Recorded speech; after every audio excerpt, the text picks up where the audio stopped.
Shalom, selamat pagi saudara sekalian. First of all, saya mau kasih, let us dispel some myths gitu ya. Dari sini kesimpulannya adalah begini, wisdom does not come with age. Saya barusan dari Nepal, 9 hari di sana, tapi sempat 2 hari naik sepeda di Himalaya. Saya pikir, I thought, I'm 63 this year, if I want to do something, udahlah. Mau nunggu apa lagi gitu ya saudara. Dan istri saya tidak setuju tentunya. Tetapi as I said, wisdom does not come with age. Tapi mau nunggu kapan lagi. Puji nama Tuhan, saya baru dari Uzbekistan. Mengumpulkan pendeta-pendeta yang dari Kirgistan, Uzbekistan, Tajikistan. Dan tahun ini Turkmenistan saudara. Padahal itu tempat yang sangat sulit, lebih tertutup dari North Korea saudara. Gak bisa masuk ke sana. Tapi kami bisa melayani mereka semua, puji Tuhan. Kita sedang merintis di Central Asia, praise the Lord. Saya ke India juga, di Mumbai nanti ada ceritanya. Ke Himachal Pradesh juga, Himalaya bagiannya India. Itu dinginnya luar biasa, minus 20, nggak ada heater, tapi ada jagung bakar. Haleluya, masih tertolong gitu ya. Kemudian dari sana kemana lagi? Ke Dubai, kita barusan buka 2 gereja IFGF di Dubai. Haleluya. Praise the Lord. Dan nanti habis dari kemarin ini saya baru dari Kepulauan Riau, 11 pulau dalam 2 hari, saudara. Kita sedang mengidentifikasi pulau-pulau yang sama sekali tidak ada gerejanya. Karena Indonesia puji Tuhan sudah 11,3% Kristen. Haleluya, itu luar biasa, amin. 11,3%. Tapi Kepulauan Riau 0,04%. Makanya ada 1.796 pulau di sana. Nggak ada yang tahu di mana ada gereja. Makanya kita ke sana sudah setahun kita mengerjakan Kepulauan Riau. Sekarang kita membuka 6 center di Kepulauan Riau yang nggak ada gereja sama sekali. Saya dibantu sama Boncu lagi bikin konser kebangsaan. Karena nggak bisa KKR di tempat yang nggak ada orang Kristen sama sekali. Mau KKR nggak bisa, saya bikin konser kebangsaan. Menjalin satu cerita tentang kemerdekaan Indonesia. Sepasang mata bola, sapu tangan itu. Supaya kita mengapresiasi pengorbanan pahlawan-pahlawan kemerdekaan kita, dan kemudian kalau Tuhan izinkan di ujung daripada itu, pahlawan adalah seseorang yang mengorbankan dirinya untuk kemerdekaan orang lain. Ya, dan kita tentunya kenal siapa yang melakukan hal itu untuk kemerdekaan yang abadi dari belenggu dosa yang mengikat semua manusia. Itu yang kami ingin bawakan nanti. Haleluya, kalau saudara mau ikut, I think saya tahun ini, saya pikir beberapa tahun yang lalu saya retire dari Summer Mission. Saya udah serahkan sama Surabaya, tapi tahun ini saya malah ada 9 Summer Mission. Jadi rupanya bukan kehendak Tuhan, sekarang ada 9. Maksudnya untuk apa bikin 9 Summer Mission? Supaya setiap gereja lokal IFGF mempunyai kesempatan untuk pergi dan bermisi, supaya api misi ini harus selalu ada di setiap gereja IFGF. Saya nggak mau, sekarang umur 63, berarti last chapter gitu ya in my life, what do I want IFGF to be, setelah kami lewat, generasi pioneer itu lewat, apa? Satu hal kita nggak mau IFGF jadi gereja egois yang kerjanya cuma cari berkat dan mujizat buat diri sendiri saja. Amin saudara. Ya, jadi kita harus menjadi gereja yang peduli dengan beban hati Tuhan Yesus yang terbesar. Saya pernah waktu itu lagi berdoa saudara, saya dapat penglihatan atau seperti itu ya saudara. Saya rasanya masuk surga, wah megah dan luar biasa indah. Saya cari Tuhan Yesus nggak di situ. Ketemunya di sebuah ruangan yang sepi, dan dia lagi ngelihat keluar ke jendela, dan kelihatan sedih sekali. Dan di luar jendela itu saya melihat sebarisan orang yang panjang sedang berbaris menuju neraka, saudara. Dan Tuhan Yesus dengan menangis mengatakan, I died for you. Dan orang-orang itu ada yang nengok, dan berkata cuma begini, nobody told us. Nggak ada yang kasih tahu. Tapi yang paling sedih bukan wajahnya orang-orang itu. Yang saya tangkap tuh wajahnya Tuhan Yesus ketika dia mendengar kata-kata itu.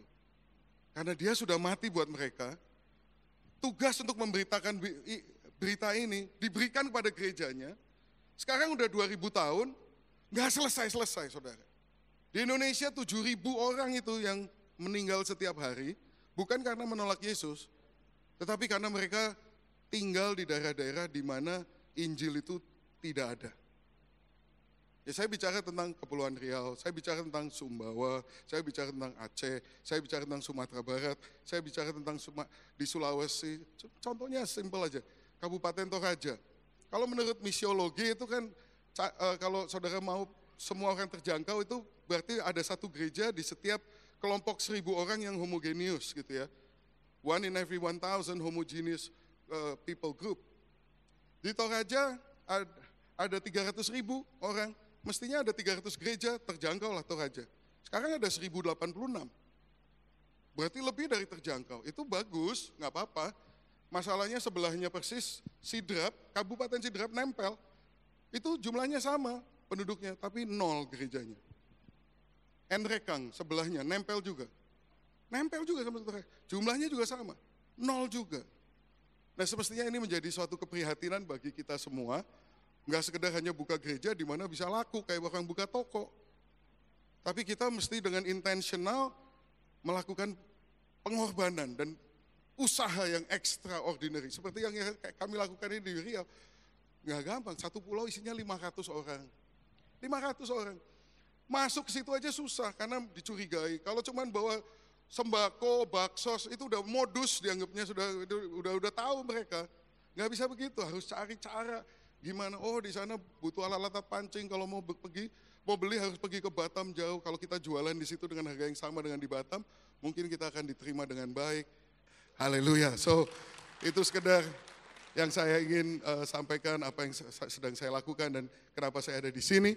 Haleluya. Tapi hari ini saya ingin bicara dengan about the power of resurrection. Paskah udah sebulan yang lalu, semua orang udah lupa gitu apa yang kita celebrate. Tapi saudara, sebenarnya Paskah itu sesuatu yang luar biasa. Matius 28 ayat 2, maka terjadilah gempa bumi yang hebat, sebab seorang malaikat Tuhan turun dari langit dan datang ke batu itu, menggulingkan lalu duduk di atasnya. Wajahnya bagaikan kilat, pakaiannya putih bagaikan salju, penjaga-penjaga itu gentar ketakutan dan menjadi seperti orang-orang mati. Saudara, kebangkitan itu suatu kuasa yang sangat besar, amin saudara. Firman Tuhan mengatakan upah dosa adalah maut. Jadi kalau saudara dosa satu kali, saudara kan mengalami maut. Dan itu untuk membangkitkan saudara dari maut sudah membutuhkan suatu kuasa yang sangat besar. Apalagi menurut apa yang saya lihat wajah-wajah saudara, dosanya nggak cuma satu, banyak. Berapa banyak kuasa yang dibutuhkan untuk membangkitkan Anda-Anda ini dengan wajah-wajah seperti ini. Apalagi saya, ya saudara. Dan diperkirakan dari zaman Tuhan Yesus sampai sekarang, sudah hidup 50 miliar orang, 50 billion people have lived. Berarti waktu Yesus bangkit, dia mengalahkan kuasa maut, kematian dari 50 miliar manusia. And more, tergantung dia mau kembalinya kapan. Luar biasa. Saudara, I think we get too familiar and jaded, terlalu take for granted betapa besarnya kuasa kebangkitan Tuhan Yesus. Bayangkan kuasa ini mengalahkan kematian 50 miliar manusia. Amin saudara. Dan yang lebih hebat lagi, Roma 8 ayat yang 11 mengatakan bahwa jika roh dia yang telah membangkitkan Yesus dari antara orang mati diam di dalam kamu, maka ia yang telah membangkitkan Kristus Yesus dari antara orang mati akan menghidupkan juga tubuhmu yang fana itu oleh rohnya yang diam di dalam kamu. Saya nggak tahu kenapa saudara diam saja. Kuasa yang bisa membangkitkan 50 miliar manusia itu ada di dalam saudara. Tinggal di dalam saudara. Itu kita loh saudara. Karena sebenarnya kuasa yang luar biasa ini diberikan hanya untuk satu maksud. Only for one purpose. Tapi we keep doing it, especially the charismatics, we keep doing it for other things.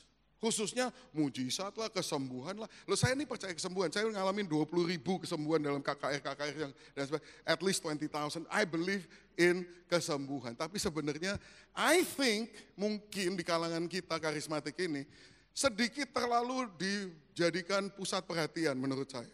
Kemarin ini saya ngomong sama our pastor from Switzerland, itu orang Pakistan, dia baru vacation ke Cyprus. Dia bilang saya nemu apa tahu nggak di Cyprus? Apa? Makamnya Lazarus. Oh, makamnya Lazarus ada di Cyprus, saya baru tahu. Terus saya pikir-pikir ya, is there a more spectacular healing miracle than Lazarus? Ada nggak yang lebih heboh gitu kan? 3 hari udah mati, Yang bangkitin nggak lain dari Yesus. Lazarus, come forth. Gitu kan. Spektakuler. So what's the big deal gitu loh. Sembuh nggak sembuh tuh kayaknya baru nggak sembuh. Katanya aku tidak akan dikecewakan. Ini kecewa. Gitu. Yeah, well, maybe you need to grow up. Kesembuhan kekal sudah menjadi milik kita. Kok lu ribut yang di sini? Urusan hidup ini pendek kok di sini. Buat apa diurusin begitu mati-matian? Nah ini saudara, di sini dikatakan saudara, jika roh Dia yang telah membangkitkan Yesus dari antara orang mati diam di dalam kamu, maka Dia yang membangkitkan Kristus Yesus dari antara orang mati akan menghidupkan juga tubuhmu yang fana itu oleh rohnya yang diam di dalam kamu. Untuk apa? Kuasa yang begitu besar, hanya untuk satu hal, yaitu ini saudara. Yesus berkata di Matius 28, masih konteks yang sama, konteks kebangkitan, Matius pasal 28, Dia katakan begini, semua kuasa di surga dan di bumi telah diberikan kepadaku, oleh karena itu, apa? Apa saudara? Pergi, jadikan semua bangsa muridku. Itu, untuk satu itu. Tapi kita pakainya buat mujizat, buat ini, buat breakthrough di bisnis, buat apa? Kan kita udah punya kuasa ceritanya. Kuasa itu untuk satu hal ini, supaya saudara bisa pergi dan menjadikan semua bangsa murid Tuhan. Tapi seberapa besar hal itu menjadi fokus dalam kehidupan kita, bahwa the reason I'm a Christian, the reason I'm awake today, the reason God gives me life today is to go and make disciples. Karena apa? Tiap kali kita, berita yang kita alami itu bukan pergi, tapi datanglah, hadirilah acara di gereja. Sehingga kita membentuk suatu corporate culture yang nggak sesuai dengan Alkitab. Corporate culture-nya apa? Corporate culture-nya come and be blessed. Coba tanyain kebanyakan orang-orang yang datang ke gereja, mungkin bukan di gereja inilah. Hari ini saya extremely happy. No, ini bukan lip service. I was supremely happy today to see the corporate culture that is being built here. It's different than so many other churches yang saya alami. Tapi most churches, kalau saudara tanya, kamu ke gereja mau ngapain? What do you expect today? Saya mau datang mau diberkati. Saya mau datang mau diberkati. Loh, apa salah diberkati? Ya enggak salah datang diberkati. Memang pasti diberkati, hadirat Tuhan memberkati. Saya juga diberkati. Tapi bukan itu tujuannya semestinya. We should come to get trained so that we can go and make disciples of all nations. Itu yang semestinya menjadi fokus visi daripada kita semua bergereja. Bukan come and be blessed, come and be healed, come and this, and pokoknya mendapatkan ini dan mendapatkan itu. Gereja ini bukan toko, di mana semua datang membutuhkan apa, dapat di situ. Gereja ini sekolah. Efesus 4 ayat 11 mengatakan He gives apostles, prophets, evangelists, pastors, teachers. Untuk apa? To equip the saints, memperlengkapi orang-orang kudus bagi pekerjaan pelayanan. Tapi memang permintaan pasar nggak cocok dengan itu. Permintaan pasar kan ngapain gue ditrain segala macam, gue datang mau dilayani. Kok disuruh ngelayanin? Nah kalau di sini nih saya lain ya, yang ngelayanin banyak banget. I think a newcomer that comes to this church akan langsung berasa, wih ini yang melayani banyak sekali. Apa semua digaji? Nggak ada yang digaji. Wah kok bisa? Oh ini budaya di sini. Bahwa yes we are here to serve. That is so good, that is so good. It's good, it's good. Tapi nggak semua gereja begini saudara, nggak semua gereja begini. Banyak gereja orang datang ya bukan untuk dengan attitude, bukan mau sekolah, mau ditrain untuk diperlengkapi supaya bisa melakukan pekerjaan pelayanan, tapi mau dilayani, mencari relief from the pressures of the world, mencari sedikit kenyamanan di tengah ketidaknyamanan yang dialami, begitu aja. Nah saudara, firman Tuhan ini jelas. Corporate culture, dari semua perintahnya Tuhan Yesus nggak ada yang lebih penting dari ini dong. Ini hanya satu-satunya perintah yang diawali dengan segala kuasa di surga dan di bumi. Abis dong, udah nggak ada lagi di surga dan di bumi, mau di mana lagi? It's everything, all the power, exousia, all authority in heaven and on earth has been given to me. Ini berkaitan langsung dengan Roma 8:11 dan berkaitan dengan kebangkitan Tuhan Yesus. Masih sama-sama di Matius 28 ini. hermeneutically correct, bahwa this is talking about the whole power of resurrection is given to us for one purpose and one purpose only, and that is for us to go and make disciples of all nations. Itu orderannya, itu perintahnya, itu yang Tuhan mau. Tapi seringkali orang-orang memang permintaan pasar, nggak mau make disciples, susah amat. Itu. Mungkin saudara mengatakan, oke lah, saya mau. Menyerah. You win, I'll make disciples. What does it mean? Oke, glad you ask. Ya, katanya apa? Pergi jadikan semua bangsa muridku, langsung dikasih definisinya. 2, 1, baptislah dalam nama Bapa, Putra, dan Roh Kudus. Artinya menangkan jiwa. Hello, semua Anda harus memenangkan jiwa. Everybody. I know rasanya nggak amin lah, gini basi banget. I don't care, basi nggak basi, you have to do it. Kuasa kebangkitan diberikan untuk saudara memenangkan jiwa. Ya oke, nggak apa-apa, nggak usah jawab. Nanti lu dicariin sama Roh Kudus, lu baru tahu. It's in the Bible. Baptislah dalam nama Bapa, Putra, dan Roh Kudus. Kedua apa? Ajarlah mereka melakukan, bukan Bible study. Bukan ajarlah mereka supaya berdebat, ajarlah mereka untuk melakukan apa yang telah kuperintahkan kepadamu. Amin saudara. Artinya ajarin gimana hidup sebagai orang Kristen. Istri jangan 2. Selesai kerja pulang rumah, jangan kemana-mana. Itu nggak bisa kalau nggak ada relationship. Amen saudara. Anda diutus untuk membuat relationship bagi jiwa-jiwa. Bisa dijangkau, very simple. Oke. Menangkan jiwa, ajarin gimana hidupnya. How many do I have to do? Glad you ask. Just 1 or 2, 1 atau 2. Lega dong. Kayak grup aja mesti 10, ini 1 atau 2, lebih gampang. Ya, lebih gampang 1 atau 2. Kenapa saya bilang gitu? Karena Matius 18 mengatakan apa? Jikalau 2 atau 3 orang berkumpul dalam namaku, di situ aku ada di tengah-tengah mereka. See? Kan jangkau 1 atau 2, tambah kamu 1, jadi 2 atau 3.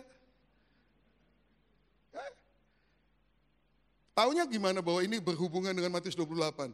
Rewardnya sama.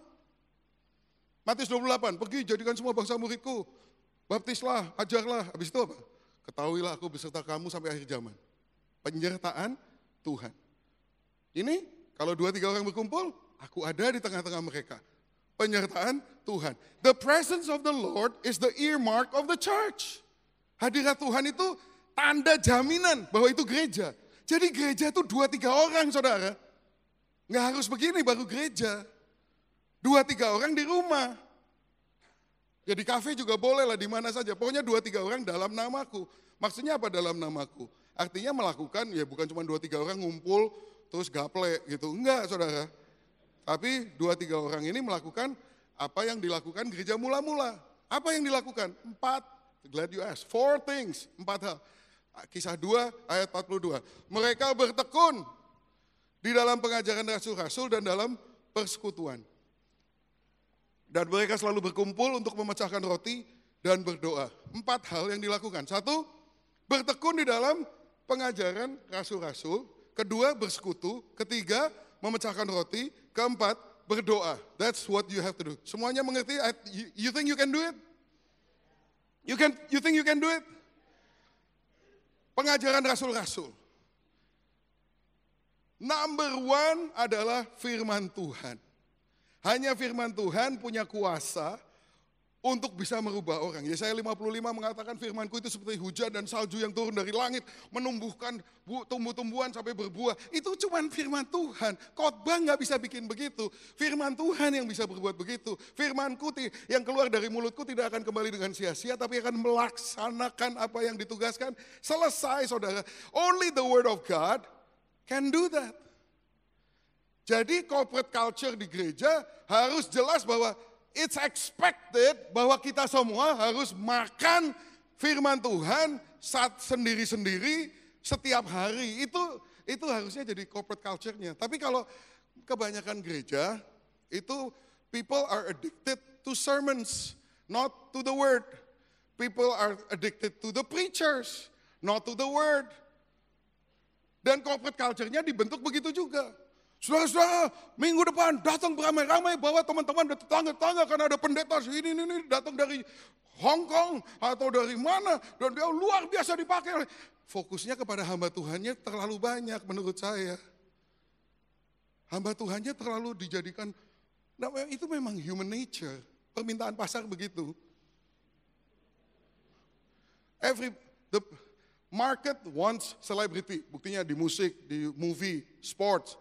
Di gereja juga sama. Israel juga pernah dimarahin sama Tuhan karena minta raja.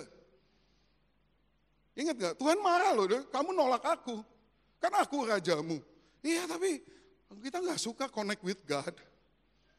Kita sedangnya connect with somebody we can see and touch. Mereka bertekun dalam pengajaran rasul-rasul. Kalau sekarang yang ditonjolin rasulnya gitu loh, bukan firmannya. Karena yang ngejual tuh itu, semua gereja besar bisa diidentifikasi dari apa? Dari siapa? Pendetanya. Gerejanya si ini, gerejanya si itu, khotbahnya gini, khotbahnya gitu. Dan saya juga ngalamin, Koden, aduh khotbahnya bagus banget. Wah menguatkan. Saya dengar gitu kan, sampai ditegur Tuhan. Orderan saya apa? Saya orderin suruh bikin fan club atau suruh mendidik jemaat ini untuk cinta firman. Karena waktu saya gitu gak nanya, lu dapat apa hari Senin, Selasa, Rabu, Kamis, Jumat, Sabtu? Kayaknya udah merasa sukses gitu loh. Banyak orang yang seneng sama khotbah gua. Berarti udah sukses dong saya. Belum lagi. Ini kan saya harus melatih jemaat menjadi laskar Kristus. Laskar Kristus, oke lah gua kalau ibaratnya khotbah ini kayak orang masak gitu ya. Gue jago deh masak, kantonis gitu ya. Jago masak. Nah, sehebat-hebatnya saya masak. Orang semenikmatinya masakan saya. Kalau makan seminggu sekali, mau jadi laskar Kristus ya letoy. Lemes lah.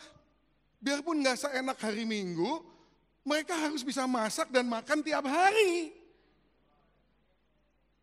Gak bisa kuat. Nah, pertanyaannya, apakah kita menciptakan corporate culture that clearly communicate that expectation? Makanya hari ini saya happy banget. Begitu jeng announcement keluar, yang keluar Matius 23 ayat 11 dan 12. Ya, ada seorang yang bukan pendeta gimana, tapi cerita dia baca, aduh buat saya tuh ya, hari ini saya diberkati sekali loh. Sungguhan ini bukan bagian dari khotbah saya, tapi saya merasa di gereja ini ada corporate culture yang dibentuk dengan baik gitu. Bahwa ini is what is expected from you. You need to read the Bible every day. Ada setiap hari satu pasal tadi katanya kan. You dengerin gak sih saya? Yes. Satu hari satu pasal. Matius 23 ayat 11-12 dibahas ini.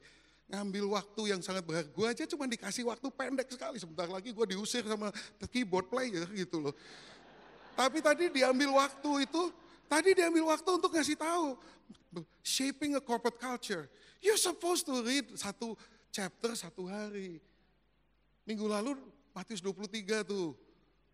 Mudah-mudahan yang gak baca, oh iya loh, ntar malam gue 23-24 deh. Gitu. Tapi kebanyakan gereja gak begini. Kalau pastornya khotbahnya hebat, orang udah tepuk tangan, dianggap sudah sukses. Kenapa begitu? Karena ukuran dunia begitu. Pendeta yang sukses itu gimana? Diukurnya apa? Apa dunia peduli kalian murid atau customer atau enggak? Enggak. Yang penting banyak yang datang, gedungnya besar, sukses. Dan sayangnya banyak pendeta juga ya udah kalau itu ya lebih gampang ya. Yang penting banyak yang datang. Nah, kalau mau yang banyak yang datang, faktor apa yang harus dibangun? Ya itu di situ kita slippery slope-nya di situ. Khotbah yang bagus dipersiapkan, yang pendek, yang lucu, musiknya yang rame, yang bagus, LED panel dan sebagainya, AC harus dingin, semua customer service, customer oriented. Karena itu paling gampang. If you build your customer service, they will come. The problem with customer service is you get customers. Sedangkan yang dicari Yesus adalah kalau kamu tidak menyangkal dirimu, mikul salib dan ikut aku, kamu tidak layak disebut sebagai muridku. Nah, kalau saudara bawa orang banyak pakai customer service, nanti switch message-nya menjadi discipleship, nggak jadi-jadi. Bayangkan ya kalau ada orang suami istri belum Kristen, gereja kayak apa sih ya? What do they want? What is it about? Kamu pergi deh, coba check it out itu gereja kayak apa sih? Berangkat dia dengan penuh anxiety. Kayak apa gereja? Baru parkir udah ada greeter. Selamat pagi, selamat datang di gereja kami Pak. Oh, make me feel nice. Customer service bagus sekali. Diantarin coffee di lobby. Sekarang di Amerika semua mega church, coffee shop. Udah gak jelas ini gereja atau coffee shop. Berlomba-lomba kopinya siapa yang paling enak. Wow. That's all it is business. How do you get more people to come? Customer service. Kalau kita bermain di customer service, they will come. Masalahnya you get customers, gitu aja. Then what is the corporate culture that you build? Nah ini orang datang, puji-pujian, wah menarik semuanya, musiknya bagus. Wah dia seneng juga, musiknya juga kontemporer. Message-nya selalu 5 langkah untuk keberhasilan, 7 langkah breakthrough dalam financial. For my life, itu. Pulang ditanyain sama istrinya, sebelum pulang pendetanya datang. Gimana? Shalom, pertama kali ya? Aduh ketahuan. Iya, pertama kali. Terus dia pikir, gue mau diapain nih? Terus pendetanya bilang, so, did you enjoy the service? Oh itu doang. Whether I enjoy the service, oh yeah, I enjoy the service. Terus pendetanya, kalau gitu, nah ini dia. I'm gonna see kucing dalam karungnya apa nih. Kalau begitu, next week datang lagi. Oh itu doang. Itu mah pulang ditanyain istrinya, gimana gereja tuh mau apa sih? What do they want from us? Oh enggak, it's just nice melayani kita supaya kita hidup bisa lebih baik. Dan what do they want? No, just to enjoy. And then kalau enjoy terus diberkati terus apa? Ya minggu depan datang lagi. Untuk apa? Diberkati lagi. Itulah gereja. Coba you tanya kebanyakan orang yang pagi ini di gereja-gereja semuanya itu. Kira-kira what do they want? Tanyain, what are you here for? Kira-kira corporate culture yang dibangun itu seperti apa? Ada nggak yang terus ini pulang, gereja itu apa sih? Wah gila, gereja itu memang ya Yesus memberikan segalanya buat kita. Tapi kita harus menyangkal diri, pikul salib dan ikut dia. Dan kita harus pergi memenangkan jiwa. Ada nggak sih yang ngomongnya begitu? Nah kalau enggak, mengapa tidak? Ini orderannya Tuhan Yesus, dia nggak order LED wall. Emang saya anti LED wall? Ya enggak, pengen. Kenapa? Apa salahnya? Ini kan pesta keluarga. Saya kalau pesta keluarga juga ada production value loh saudara. Ada production value. Pakai backdrop, pakai lighting. Memang orang profesional. Masa ngumpul terus kayak bego-bego gitu nggak ngerti apa yang dilakukan. Kan kita bukan orang model begitu. House of Excellence. Tapi kalau gereja itu hanya itu buat kamu, oh you're missing the main thing. You're missing the main thing. Karena yang main thing itu Senin, Selasa, Rabu, Kamis, Jumat, Sabtu. Ini pestanya aja. Yang keliru banget itu kan membuat gereja hari Minggu ini dengan orientasi seeker sensitif. Artinya didesain untuk newcomer. Nah itu keliru. Karena menurut firman Tuhan di sini, mereka melakukan 4 hal ini. Pertama, bertekun pada pengajaran rasul-rasul. Kedua, fellowship. Itu berarti di rumah lah fellowship. Saya taunya dari mana? Karena relationship-nya very real, very deep, sangat dalam. Beneran gitu. Lu ya kalau cuma datang di sini, kiri kanan aja nggak kenal, mana mungkin kalau sebelah saudara itu membutuhkan, terus you jual barang untuk memberikan kepada orang itu. Itu yang terjadi di kisah 2. Itu hanya mungkin kalau relationship-nya is really established dan benar-benar tahu. Kayak di care group gitu loh, kayak di iCare. Nah kalau di iCare itu kan masuk akal, kalau ada seseorang dari iCare-mu itu tiba-tiba membutuhkan, you mau berkorban buat mereka itu normal. Ya itulah gereja mula-mula itu seperti di iCare begitu. Mereka memecahkan roti. Ini kalau duduknya ngadep ke depan semua begini, gimana mecahin roti? Mecahin roti itu dalam lingkaran, duduk 10 orang bagi-bagi. Saya ini sering sekali tuh di India, Pakistan, di Middle East, itu ngerti bener lah. Rotinya memang gede-gede, itu. And then dibagi-bagi, dipotong-potong, semua megang makanan saya dipegang-pegang semua orang. Itu saya ngerti lah. Itu kalau nggak ada relationship itu nggak mungkin. Enak aja lu pegang-pegang roti gua, gitu kan. Ini makan roti bersama-sama, memecahkan roti itu artinya dua hal. Satu, makan bersama-sama. Kedua, communion, perjamuan kudus. Di sini dikatakan begini, di ayat 46, dengan bertekun dengan sehati mereka berkumpul tiap-tiap hari dalam bait Allah, mereka memecahkan roti di rumah masing-masing secara bergilir, makan bersama-sama dengan gembira dan dengan tulus hati sambil memuji Allah, dan mereka disukai semua orang. Disukai semua orang. Kenapa semua orang? Berarti semua orang kan bukan yang di gereja. Semua orang itu orang luar. Kenapa menyukai mereka? Karena diajak makan. Orang itu kalau diajak makan tuh seneng. Saya tahu dari pengalaman pribadi. Kalau di Indonesia yang ngajak makan banyak banget, gue seneng banget. Gue paling seneng kesini, saudara. Itu begitu. Mereka diajakin makan. Kemudian di situ mereka perjamuan kudus. Artinya mengisahkan apa yang Tuhan Yesus lakukan di kayu salib. Itu apa? Penginjilan. Tapi kita nggak mau, aku nggak mau buka rumah, aku nggak mau masak buat orang lain, aku nggak mau menjaga orang. Udah hari Minggu aja pastor, kan pastornya, oke, hari Minggu kita akan ada altar calling. Atau lebih bagus lagi setahun sekali crusade. Ini biangnya crusade. Saya ngomong gini bukannya apa-apa, bukannya salah crusade. Tapi firman Tuhan mengatakan Tuhan menambahkan jumlah orang yang diselamatkan itu tiap hari, bukan tiap minggu. Bukan tiap beberapa bulan crusade, bukan tiap tahun, tiap hari. Berarti penambahan jemaat itu bukan di sini, bukan di crusade, tapi di rumahmu, di I Care. Saya harus kasih tahu kepada saudara, ini perintah firman Tuhan itu begini. Kalau you udah terima kebangkitan, kuasa kebangkitan Tuhan Yesus dalam kehidupan kamu, you have to know it's for one purpose and one purpose only, yaitu saudara harus menjadikan semua bangsa murid Tuhan. Artinya memenangkan jiwa dan kemudian ngajarin mereka gimana hidup sebagai orang Kristen. Caranya gimana? Kumpul di rumah, lakukan 4 hal. Bertekun dalam pengajaran rasul-rasul, come, go, serve. Kemudian apa?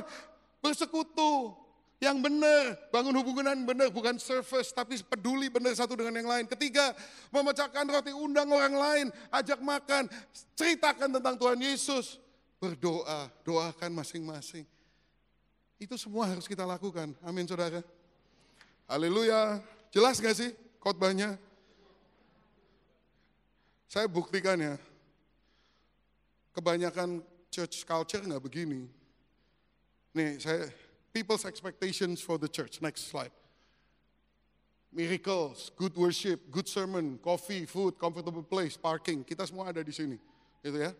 Coba, how upset are you kalau saya cabut salah satu ini? Gak ada good worship. Di sini ada penyanyi kuda dalam penderitaan. Ngamuk gak saudara? Terus yang khotbah tidak menarik, tidak lucu, membosankan. Ngamuk, I don't know how many will be left. Itu loh, cukup upset. Itu people expectation for the church. Sekarang lihat berikutnya ini, di sebelah kanan. God's commandment for the church. Love one another as I've loved you. Visit orphans and widows in their affliction. Make disciples of all nations. Oke, kalau gerejamu tidak mengunjungi janda-janda dan yatim piatu, berapa yang ngamuk, yang nggak mau datang ke gereja lagi? Kalau gerejamu nggak urusan dengan all nations, kita ada di 63 negara saat ini. Tapi secretly ya, 63, berapa, 73, who cares? Kebanyakan, banyak orang berpikir begitu. Kalau gereja ini nggak pernah menjangkau nations, ada yang ngamuk nggak sih? Jangan-jangan kita nggak sensitif terhadap apa yang diinginkan Tuhan, kebanding dengan apa yang diinginkan manusia. Sedangkan good worship sama good sermon ada nggak sih di Alkitab? Yang benar. Itu kayaknya holy grail benar. Nanti dulu. Ada nggak di Alkitab kata-kata begini? So and so is such a great preacher, anointed, powerful. Nggak ada loh. Nggak ada.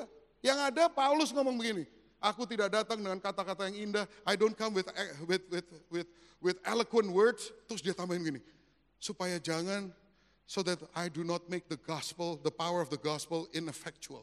Jadi menurut Paulus, khotbah bagus itu bisa-bisa bertentangan dengan kuasa firman itu sendiri. Saya sampai kaget baca itu, maksudnya apa? Maksudnya begini, kalau orang itu terkesima dengan betapa bagusnya khotbah, belum tentu dia itu menjadi diubahkan oleh firman Tuhan. Dia senang khotbahnya, khotbah itu bisa membangun emosi, membuat orang terhibur, ketawa. Tapi firman Tuhan saja yang bisa merubah. The question is this church addicted to the word of God, or is this church addicted to good sermons? Or addicted to great preachers? Nah di Amerika ini semua mega church ya urusannya begini saudara. Jadinya kita selalu ini loh. Are we a go church or are we a come church? Kalau ditanya ini kita ini a go church atau a come church? Datanglah, hadirilah, terimalah berkat. Atau pergi jadikan semua bangsa muridku, kind of church. Di Amerika yang gede-gede, unfortunately, kepemimpinan di sana sudah nyerah sama permintaan pasar. Sehingga more and more, they give what they want. Ini contohnya nih, ini rehearsal Christmas tahun lalu di Dallas.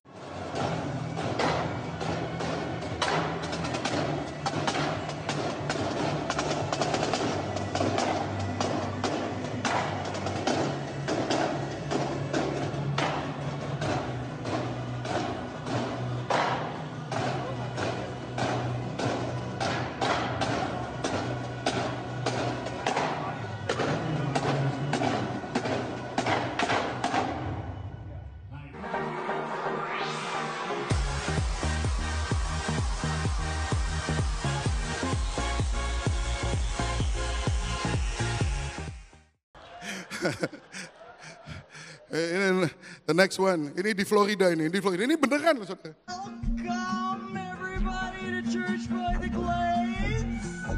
I don't even know what to say.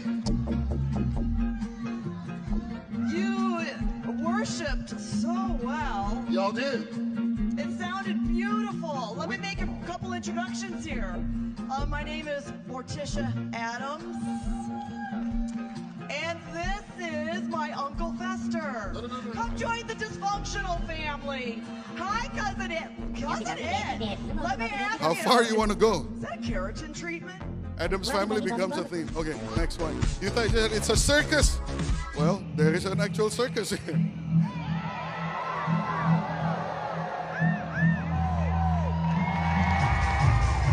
Tapi yang my favorite is the next one. This is the preacher that try. Oh ini. Oh, ini kalau ini beautiful, saya suka saudara.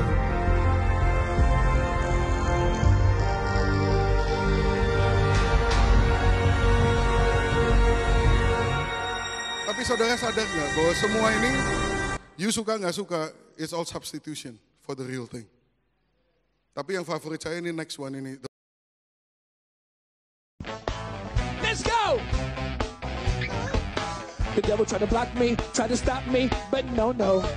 Trying to steal my blessing, but God said, oh no. I'ma send some angels to help my remnant. They're gonna see my goodness in the end time like never before. Devil, do you really think you can stop them? You can block them, devil. Do you really think you can stop them or block them, devil? Do you really think you can stop them or block them, devil? By the power of the blood, you are defeated.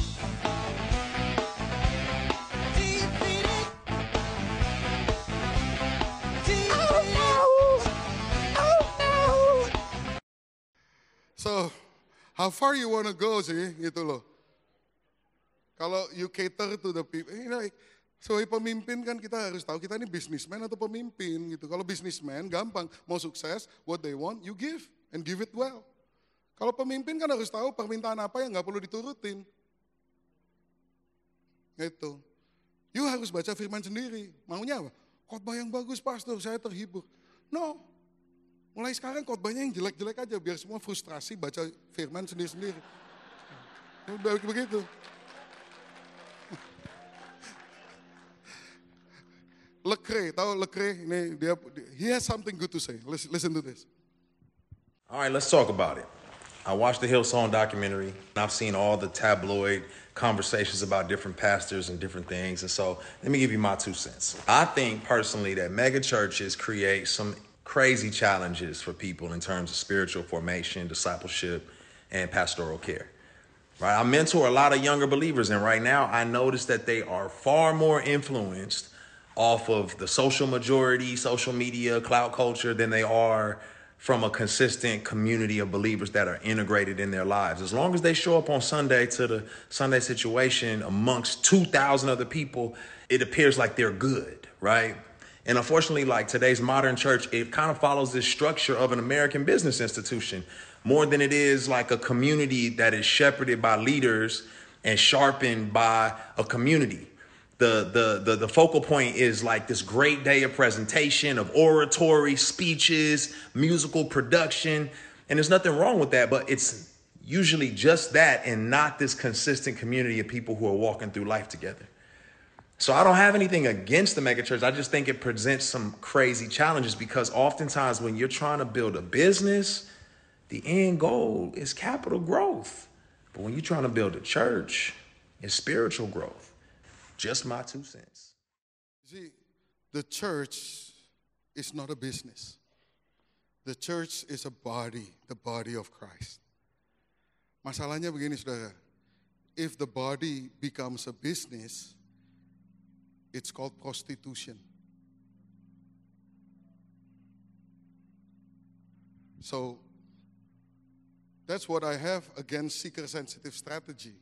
Di mana gereja didesain untuk orang baru. Nah, kalau Anda orang baru di sini, we welcome you, but you need to know this is a church. It's not designed for orang yang nggak kenal Tuhan Yesus untuk comfortable. Kita worship God di sini. You are welcome to join us, but this is us, gitu loh. Nah, ini next one, R.C. Sproul. Should the atmosphere of a church be towards the Christian or the non-Christian? Talking about a worship service. Well, that's a no-brainer. Because the church is designed as the body of Christ. And the sanctuary on Sunday morning is specifically a place for the people of God to come together for corporate worship and for the study of the apostolic word and to make use of the sacraments and the other means of grace that are there. Now, of course, people who are unbelievers are welcome to attend. But the minute you design worship for the unbeliever, I think you've missed the whole point of biblical worship, and it's a very dangerous tendency that we're seeing today. Yang saya beritakan hari ini very simple. Kuasa kebangkitan Tuhan Yesus itu luar biasa besar, tinggal di dalam kita untuk satu maksud dan satu maksud saja, yaitu for us to go and make disciples of all nations. Itu tanggung jawab kita pribadi masing-masing. Anda tidak disuruh ke sini, kita tidak menciptakan corporate culture yang mengatakan come and be blessed, come and receive this, come and receive this. We are here to serve you. No, kita mau memberitahu sama saudara, Anda kalau sudah menerima kuasa kebangkitan Yesus, Anda punya tugas. Anda 1 atau 2 orang, saya mohon, setiap minggu, seminggu sekali aja, buka rumahmu, atau pergi ke orang yang belum terima Tuhan Yesus, ajak makan, mecahkan roti, ceritakan tentang Tuhan Yesus. Make disciples, jangan dibawa ke sini. Jangan dibawa ke sini dulu. Nanti kalau udah terima Tuhan Yesus, bawa ke sini. Ini tempatnya worship. Saya tidak setuju dengan gereja hari Minggu itu dijadikan ajang mencari orang. And then we design everything. Jangan bahasa roh di mic. Terus semua dibikin disanitize untuk supaya orang yang nggak kenal Tuhan Yesus merasa nyaman. I think that's not the purpose of the church. Kenapa bisa terjadi begitu? Because orang-orangnya nggak ada yang mau kerja. Maunya hadir, sehingga kita membuat strategi seperti itu. Nah, saya bersyukur di sini nggak begitu ya saudara. Tapi mari kita jaga hal itu dengan baik. Sekarang terakhir saya mau tunjukkan kesaksian apa yang kita lakukan di Mumbai. Di Mumbai, gereja kita sebelum pandemi, kira-kira 70-80 orang, saudara, persecuted di Chembur, di daerah slum di India. Kemudian susah banget, hari Minggu itu susah banget.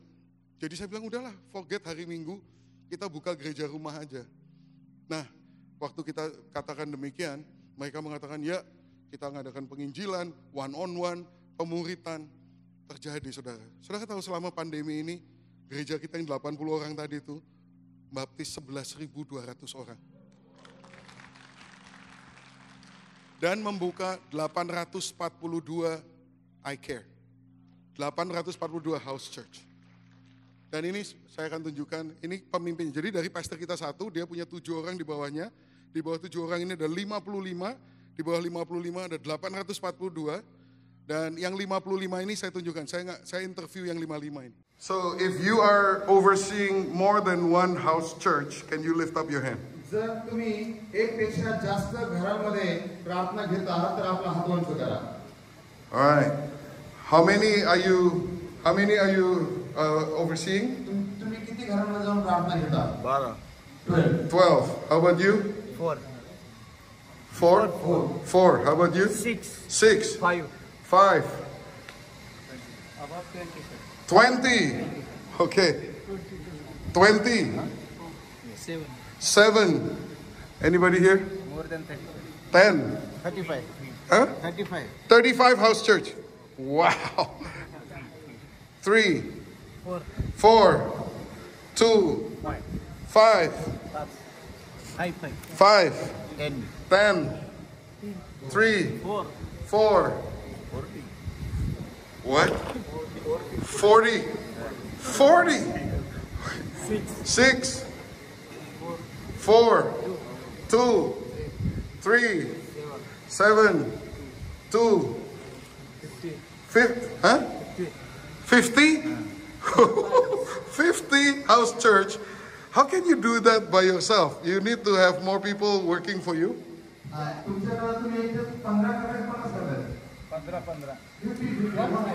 Oh, 1-5. Okay. 4. Here. 3. Anybody? 4. 4. Show your hand. How many? Ini chartnya yang mereka bikin begini. Di sini saya ada setumpuk 37 lembar dari bagan yang dibuat mengenai first generation, second generation, dan third generation. Sebetulnya ini udah 4 generations kalau dari Pastor Asaram. But let me show you. This is Pastor Sachin Danawade. Dia punya satu house church. Dia punya apprentice di situ, Pak Amos nama leadernya. 29 jiwa di house church itu, 3 anak kecil, 8 sudah ikut iGrow, 18 sudah dibaptis, 18 sudah perjamuan kudus, 9 memberikan perpuluhan, dan 5 sudah melakukan house church lagi. Di bawah satu house church ini ada 4 second generation, yaitu ini namanya Vanggade, Mahar, dan ini pemimpinnya namanya Nandi. Dia sedang menyiapkan 2 pemimpin lagi. Di sini ada 27 orang, 1 anak kecil, 18 sudah dibaptis, perjamuan kudus, perpuluhan, membuka house church berikutnya. Di sini Nipani dan Mahar sedang dipersiapkan di bawah VJ, dan ini ada 18 orang dan sebagainya. Dan saudara lihat di first generation ada 29 orang, second generation 85, third generation setiap ini sudah melahirkan 4 house church lagi. Ini ada nama-nama semuanya dan juga apprentice yang sedang disiapkan untuk berikutnya. Dan di sini sudah lihat, di sini 4 ini jumlahnya 74 orang. Di sini 19 tambah 12 tambah 21, 72, dan selanjutnya third generation ini 274 orang, dan dari satu lembar ini terdapat 386 jiwa. Ini yang berikutnya. Di sini Pastor Vinod Kabir Sagar, sini 30 orang dan sebagainya. Saudara lihat di sini 335 orang yang tercatat first, second, and third generation. Dan di sini ada 37 lembar yang tercatat. So, ini bukan bohongan, namanya sudah ada semua. Next slide. This is 4 generasi sudah ini saudara. 4 generasi pemuritan di IFGF Mumbai. Tunjukkan berikutnya. Itu yang lagi didoakan itu 1.500 nama yang sedang dipersiapkan untuk buka new house church next year. Jadi ini semua tercatat dengan baik dan ini sesuatu yang terjadi benar-benar di gereja kita di Mumbai, saudara. Mereka semua petobat baru, begitu terima Tuhan, dibaptis, Begitu selesai dibaptis, kita bilang sekarang kamu buka gereja. Dan mereka, oke, gitu. Karena belum pernah ke gereja sebelumnya, jadi dia petobat baru, enak diajarin apa aja percaya. Saya senang sekali kalau di India semua percaya sama saya. Kalau di sini nggak ada yang percaya gitu. Sampai mesti membuktikan macam-macam. Tapi ini yang terjadi, saudara. Nah, doa saya di tempat ini akan terjadi bahwa setiap saudara di sini akan membuka gereja rumah demi gereja rumah, 1 atau 2 orang, saudara, sehingga Tuhan akan dipermuliakan. Amin, saudara. Setuju? Mari kita lakukan bersama-sama.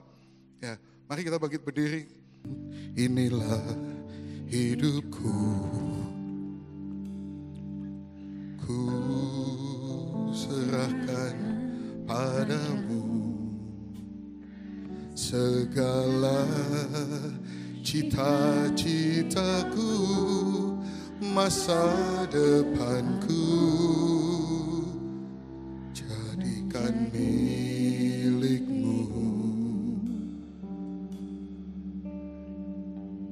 jadikan kami terang di tengah kegelapan dunia, membawa bangsa-bangsa kepadamu.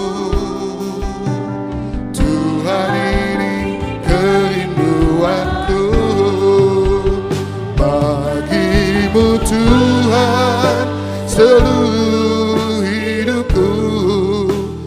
Pakailah Tuhan bagi kemuliaan-Mu,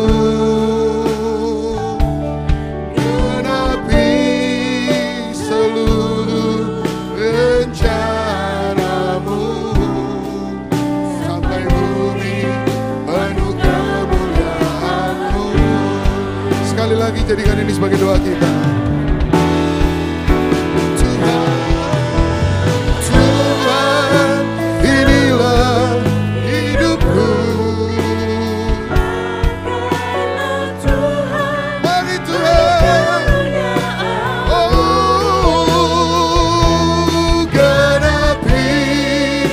Seluruh rencana-Mu, sampai bumi penuh kemuliaan-Mu. Bagimu Tuhan seluruh hidupku, pakailah Tuhan bagi kemuliaan-Mu. Oh, genapi seluruh rencana-Mu, sampai bumi penuh kemuliaan-Mu. Tuhan, inilah hidup kami persembahkan kepadamu Tuhan. Pakailah kami Tuhan, pakailah kami untuk kemuliaan-Mu. Kemuliaan-Mu tidak akan dibawa oleh mega church dan pemimpin-pemimpin yang hebat. Bukan dengan artis-artis yang bertalenta luar biasa. Bukan dengan KKR yang besar-besar, tapi dari rumah ke rumah, dari pribadi demi pribadi yang taat akan firman Tuhan. Engkau memberikan kuasa kebangkitan-Mu hanya untuk satu hal, yaitu untuk supaya kami semua memenuhi amanat agung itu secara pribadi. Mulai dengan membuka rumah kami satu demi satu, supaya kami bisa membagikan firman-Mu kepada orang lain. Yang mau dipakai Tuhan, coba angkat tangan saudara. Yang mau dipakai Tuhan untuk memenangkan jiwa, memuridkan, angkat tanganmu. Tuhan, inilah umat-Mu yang tidak mau jadi customer. Mereka mau menjadi murid. Meskipun itu membutuhkan penyangkalan diri, mikul salib, ikut Engkau tiap hari. Tapi ini mereka mau Tuhan, mereka mau jadi murid. Karena mereka mau menjadikan bangsa-bangsa murid-Mu ya Tuhan. We're not here for show business. We're not here for anything else. Di sini kami dilatih, diperlengkapi supaya kami bisa berkarya bagi kerajaan Tuhan. Masing-masing dari kami yang mengangkat tangan saat ini, Bapa, aku berdoa, Kau urapi, Kau berikan ya Tuhan, sungguh-sungguh akan terjadi. Tanda-tanda heran akan mengikuti Engkau. Engkau tidak cari-cari mujizat, tapi mujizat akan mengikuti Engkau. Engkau akan meletakkan tangan di atas orang sakit dan mereka akan sembuh. Engkau akan membawa damai di tempat-tempat di mana tidak ada damai, karena kuasa Tuhan menyertai Engkau. Setiap firman yang keluar dari mulut-Mu tidak akan kembali dengan sia-sia, tapi akan terjadi sesuai dengan imanmu dan sesuai dengan apa yang tertulis dalam firman Tuhan. Engkau semua akan dipakai untuk kemuliaan Tuhan. Engkau semua akan dipakai untuk memenangkan jiwa-jiwa. Engkau semua akan dipakai untuk memuridkan bangsa-bangsa. Yang percaya terima saat ini, terima saat ini. Katakan, ini aku Tuhan, utus aku. Ini aku Tuhan, utus aku. Di dalam nama Bapa, Putra dan Roh Kudus. Terima kasih ya Tuhan Yesus. Semua yang diberkati dan menerima firman ini, katakan amin. Tuhan memberkati. Saya persilakan Pastor Jimmy. Wah, yuk beri tepuk tangan sekali lagi untuk Koden. Berapa banyak pulang Anda siap untuk membuka rumah-rumah Anda semuanya? Come on. Everyone in the center, dimanapun Anda berada, di Karawaci, Bekasi, Bogor, enjoy the service, enjoy the fellowship. It's a good Sunday. Dan kita mulai belajar bersama-sama untuk kita menerima kuasa daripada Tuhan Yesus Kristus dalam kehidupan kita. Amin. One take yang kita bisa ambil bahwa the power is in you. Semua katakan the power is in you. Katakan kanan kiri Anda, the power is you. And it's your job and my job to make disciple. Give the Lord big applause, come on. Bapak Surgawi, terima kasih. We enjoy the service, biarlah firman-Mu Engkau tanam dalam kehidupan kami. Dan setiap rumah kami boleh jadikan saluran berkat bagi karya Injil di dalam setiap kehidupan kami. We want to experience the gospel and your power the first hand in our life, in our home.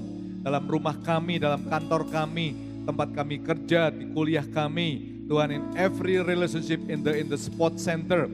Bapak, cycling, golf, running, whatever we like to do, kita mau untuk setiap kami boleh membawa orang connect with you di dalam setiap kehidupan kita semua. Jemaat Tuhan, pada hari ini jika engkau mendengar firman Tuhan, melakukan dengan segenap hatimu, Allah akan memberkati berlimpah-limpah. Jika engkau tidak pernah meminta pinjaman, melainkan memberikan pinjaman, Dia akan buat langkah-langkahmu terus naik dan tidak turun. Dia menjadikan engkau kepala, bukannya ekor. Hidupmu dipenuhi dengan iman, pengharapan, dan kasih, sehingga apapun yang kau lakukan di dalam nama Yesus Kristus, Dia akan membuat kau berhasil. Hari ini sampai Maranatha. Supaya percaya katakan, amin. Enjoy, happy Sunday guys. God bless you.